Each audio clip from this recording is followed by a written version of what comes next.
has the designation as the smallest sports car ever in production. Wow. It's got 700 pounds of torque. I mean, this thing's got to scream. It's got to go flying. And it's only 1,500 pounds. Wow.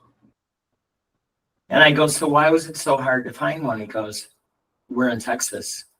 How many T-tops do you see in Texas? And I never really